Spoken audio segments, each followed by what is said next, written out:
video. So we're packing from this building. We're moving to a new building, but I would be still working out of this building for another month. But they started packing up and it's kind of feeling super weird because everywhere you go there are boxes and the parking garage is locked.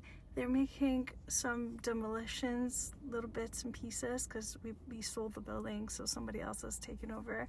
So yeah, I'm excited to move to a new building, but it's kind of sad when you're about to leave. But I was gonna talk to you about my last video where I purchased some stocks.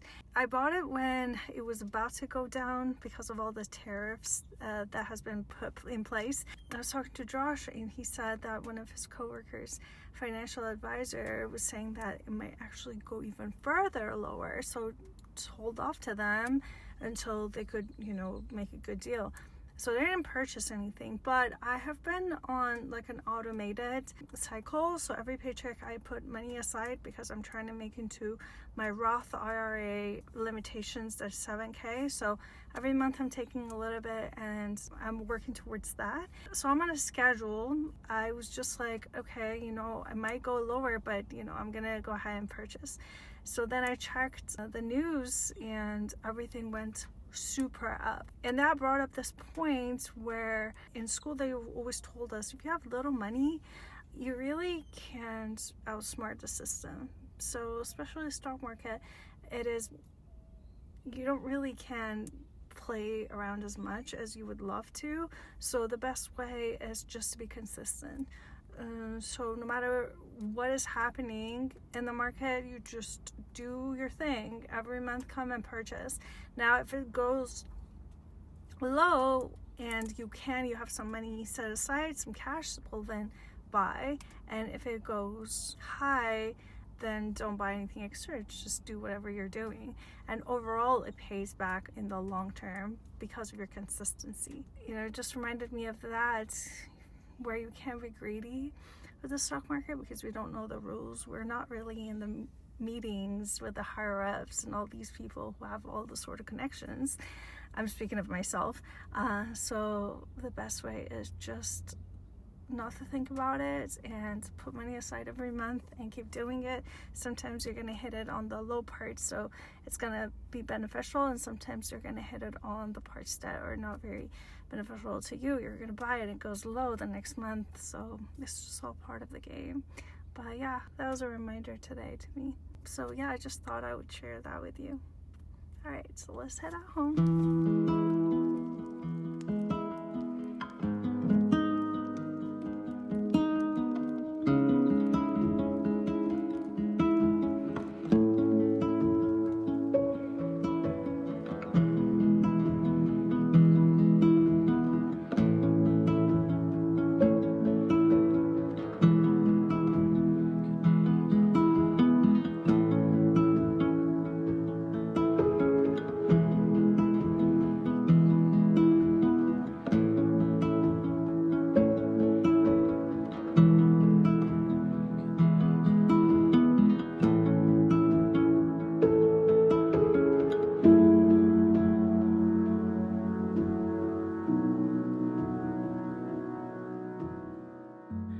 Today, I finally got 2 hours before we're heading out to clean my closet situation. So this is the side by the bed and it has grown into a massive situation because all my winter clothes and my warm spring clothes have been collected. And it's really unfortunate of how it got out of hand. So I finally decided that I'm gonna be purging today and I'm gonna go for a full-on spring decluttering. I have full intention to take control of the situation now.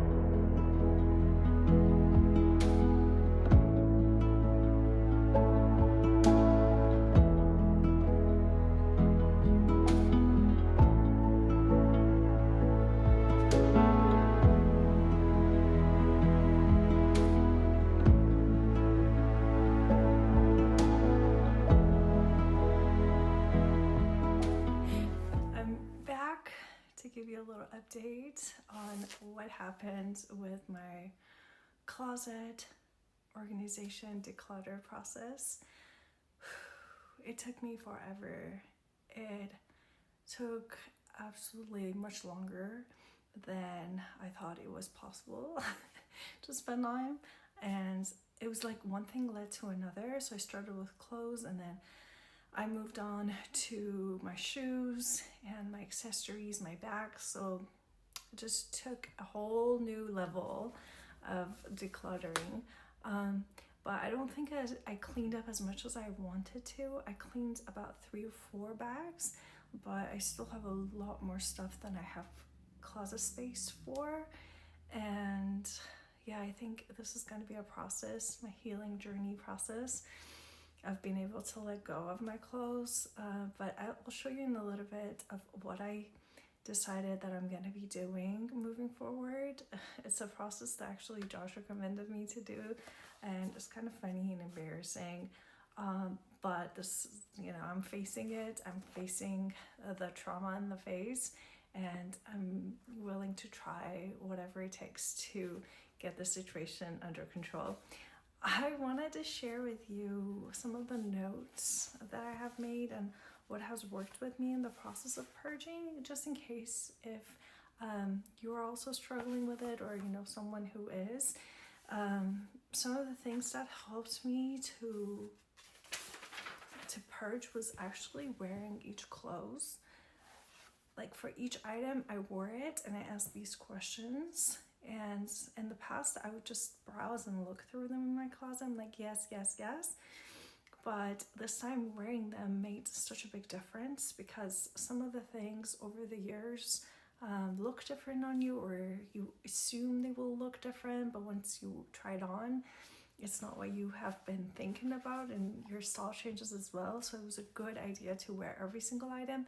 Now it takes forever to do that, and obviously I didn't get to do every one of them, but I got through everything that I had hung on the closet that I wouldn't wear as much.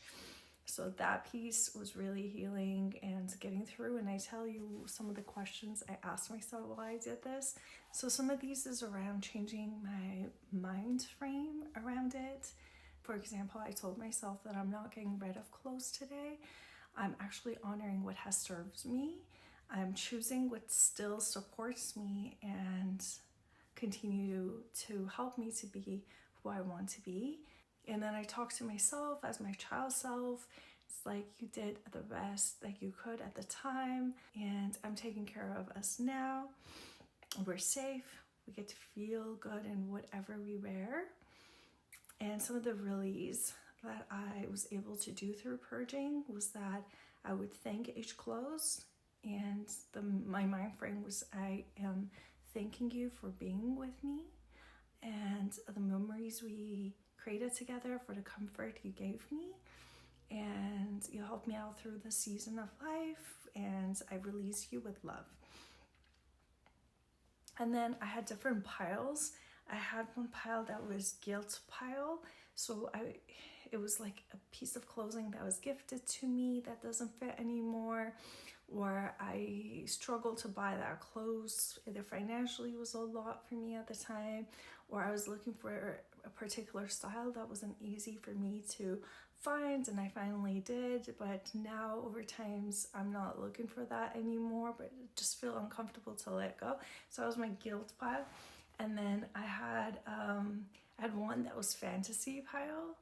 That was, if I lose weight, if I would get invited to such and such events, or I would be traveling to whatever place, I can wear this. So that was my fantasy pile. And with that, once I put them in that pile, it actually made it so much more realistic. Like, I started chuckling to myself. So got rid of a lot of the items in that pile, but just placing them in that pile. And then just in case pile, that was another pile that also helped me out.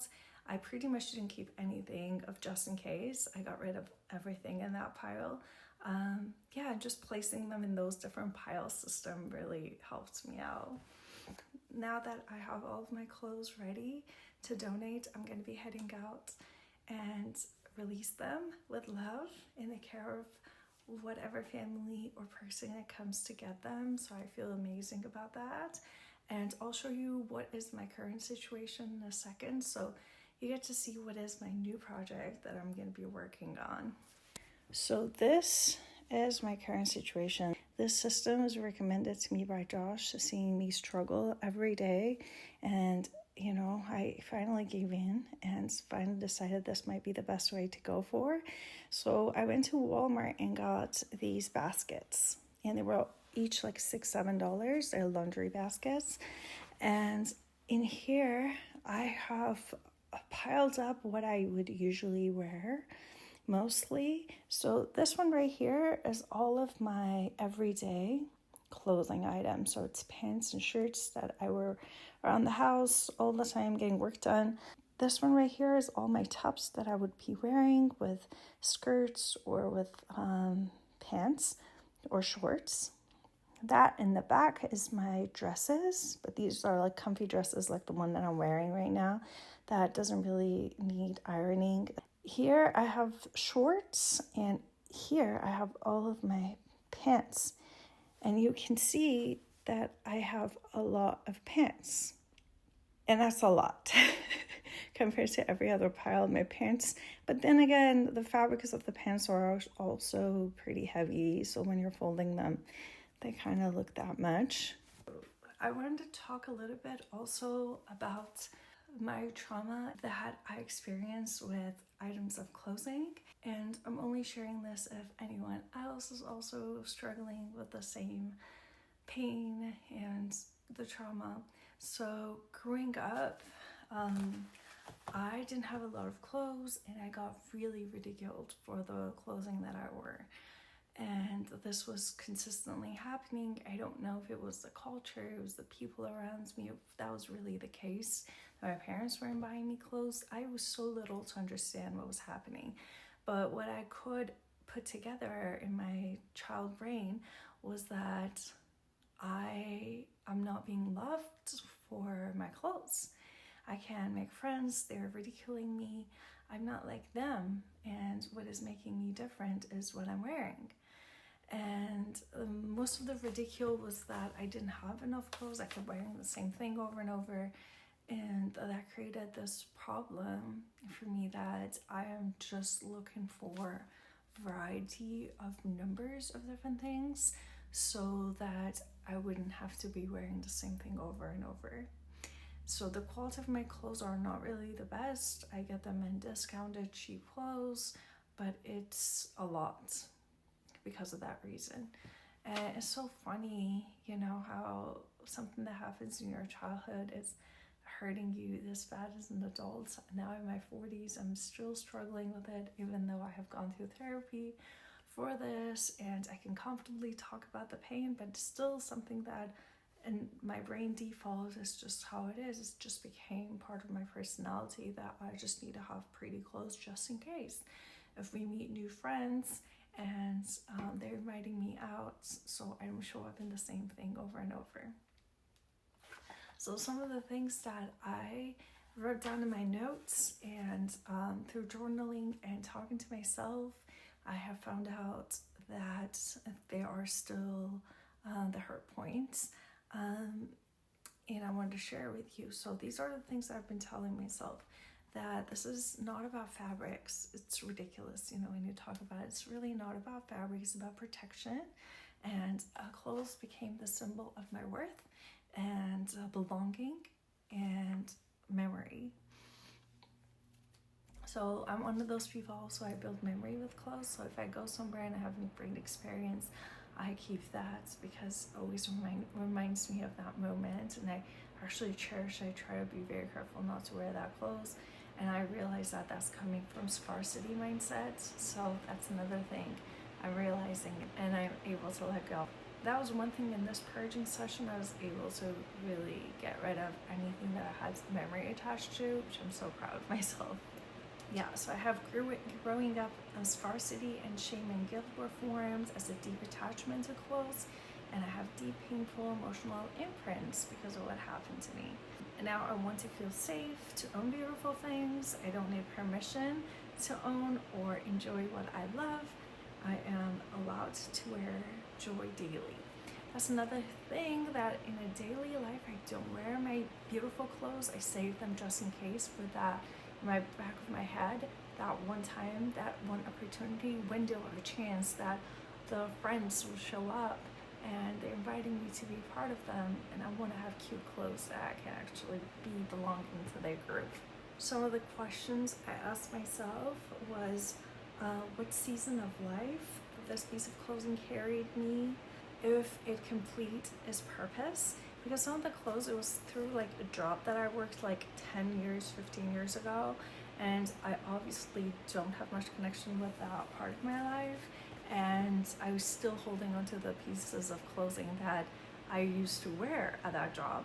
So that helps me to clear out some of some of those outfits, and each garments I thanked and I release, and ask myself, is this serving me in the way that I need right now? Does this makes me feel confident, joyful, like myself? And if I see the store, oh, this is a big one. If I see this piece of clothing in the store today, would I buy it?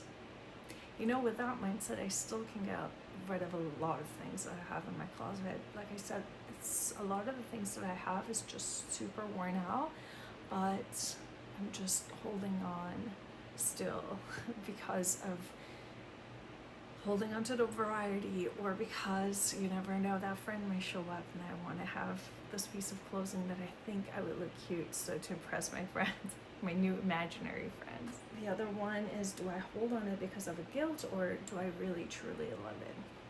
By the way, if you're wondering what is over there, this is a doll of Chin Chin. When Chin Chin passed away, we had a lot of our friends and family gifting us a lot of things to cherish and remind us of Chin Chin, and this is one of the toys that looks like her, and we keep her in our bed every single night. Let me show you. Actually, I forgot there too.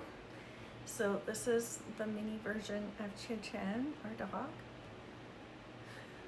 It's her actual size. If you remember, she was this size, and it's fluffy and brown just like her.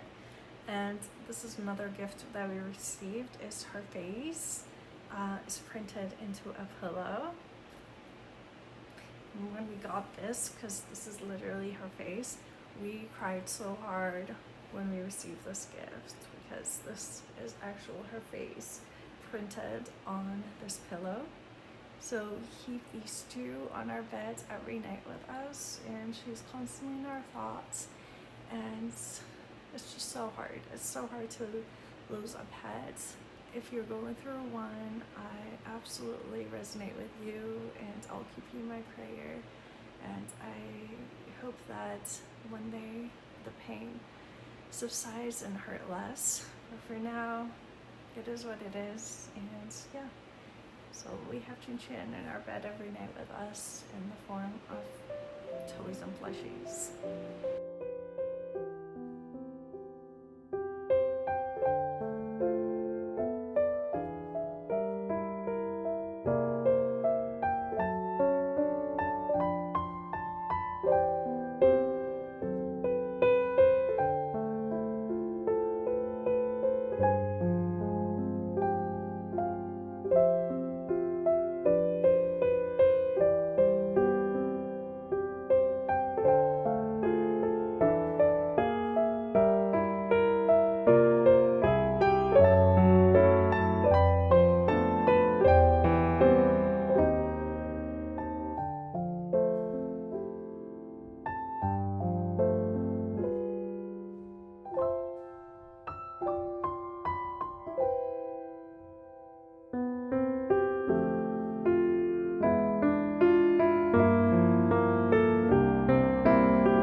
back home and I want to have a very, very chill Sunday. I wanted to tell you about the engagement session that we shot. It was so lovely. The couples were absolutely adorable. They were so full of love, and it was so easy to capture that because it was so real and genuine. And I feel like a lot of times when we're shooting engagements or couples, the intensity of the moment is too much. And I don't know if there's something that we can learn from this experience to take it to the other couples and use this opportunity as a learning lesson. But I think what was so special is that they really were able to stay at the moment and ignore us. This was their first time ever getting professional photos done, so they were nervous also, like everyone else, but I don't know what made them so connected, and they could easily pull in and ignore us and just be at the moment and have fun. And you would put them in a place, you'll be like, okay, this is beautiful, you know, backdrop is gorgeous, and just be. And then they could be playful, they could be loving, they didn't need much directions. They could just be laughing, giggling, kissing, and that is what makes the photos the best in my experience. When you're posing too much and they're trying to be the best and holding the pose, those are the least favorite photos of mine. I mean, one or two of complete pose shots are great, but not to the extent that that's all you got. There is no candid in between moments. It's all posed, hold still. Unfortunately, with some couple, as much as we try to make it supernatural and get like candid, true to the moment poses, but it really doesn't work. And I don't know why. I've been blaming myself for a very long time, thinking like, you know, honestly, maybe it's just me that I need to admit. Maybe there's something I need to do. And then you meet couples like this and you're like, well, maybe it's not all me. It could be also the couple's chemistry as well. And I'm just hoping that I can meet more couples like this, and they're natural and they're not holding a lot of emotions. Like some of the things, it's like you're trying to shoot people from different directions, and some of the girls, they don't like certain things about themselves, so as soon as you go on this direction, they're like, no, don't shoot me from this direction. Like, yeah, but you don't. And that, like, being always aware of the camera and the photographer's angle also doesn't make the photos to come natural, because you're always worried and performing. So the best photos are when you're relaxed and you could be in the moment and just let things happen. And I always tell them, you know, after these photos will not turn on the internet right away. So they would be submitted to you and you get to look and you can pick the ones that you like to post, you know? Like maybe you think like that other side of your face is not flattering, but sometimes it might turn out cute. Just be. Anyway, so this was a great experience. I absolutely adored this couple, and I'm just manifesting super hard that we would have more clients like this. It would be so nice to have a little bit of a break from constantly posing couples, and, you know, have some that actually are super comfortable just being in the moment. So then afterwards, Josh took me to this barbecue place, and he's been gone one time many months ago, and he mentioned it to me when he went, but we never got a chance to go. So he took me to this place, and I cannot tell you how much I loved it. It was a Texan barbecue fusion. So it was Middle Eastern fusion Texas barbecue. And it was heaven. It was so good. The owner is from Egypt, and they had a food truck. The food was absolutely amazing. All the marinations and the spices were Middle Eastern. So they used pomegranate molasses for the brisket marination. Oh my gosh, it was so amazing. I also tried the cinnamon with sumac combination, because sumac is very much of a Persian cuisine all the time, used on all the kebabs. And so I wanted to see the combination of the two. So they had a lot of different ways of thinking about food, and I love that so much. And afterwards, Josh took me to Baklava House, and it's I guess to us, is a new bakery baklava place. And the lady said that she's from Syria, so her husband makes the baklavas and she sells them. And they had the Dubai chocolate there, so we tried the Dubai chocolate. We got the milk chocolate. They also had it in white and dark, but I asked her which one's like the original one, and so that's what she recommended. I absolutely loved it. I've never had it before. I heard about the whole trend, but this was my first time trying the Dubai chocolate. If you haven't had it, it's a chocolate bar, but inside of it is baklava. It's like a kanafe baklava, where they have like the toasted noodles, like small little dried noodles, that type of baklava inside of a chocolate bar. It was so good, and I loved it so much, and I absolutely cannot wait to go back. So she had so many trays of variety of different baklavas. They had some with Nutella, strawberries. Oh my gosh, it was so good. And we kept saying, yes, one of each. But to be honest with you, thinking about it, they all tasted more or less the same. It was just a texture that was different. And I like the kanafe, the noodle types, the most. I don't know why. It's just so fun for me to bite into it. But like overall, I would feel like they all tasted the same. They had the same instructions. The fillings was a little bit different, like some with pistachios and some with walnuts and almonds. But more or less, the syrups were the same. The base was the same. So if you see a lot of variety and you don't have a baklava place in your town or city, wherever you are, please don't feel super jealous. I would say, like, if you've had baklava, it was pretty much just that, but a little bit more variety. But I'm so happy that the Middle Eastern snacks and foods are finding their way to Texas. It makes me so happy to experience a little bit of home here. Yeah. It just makes me feel super homesick, and I want to go back so bad to visit Iran, and I'm not able to. But yeah, I keep praying maybe one day that will happen. I hope that is soon enough before it's too late. Thank you so much again for watching this long into the video, and I hope that you enjoyed what I was able to share this week. And I hope that I gave you a little inspiration into spring cleaning, decluttering your space. I appreciate you being here and watching my videos, and I'll see you in the next one. Bye!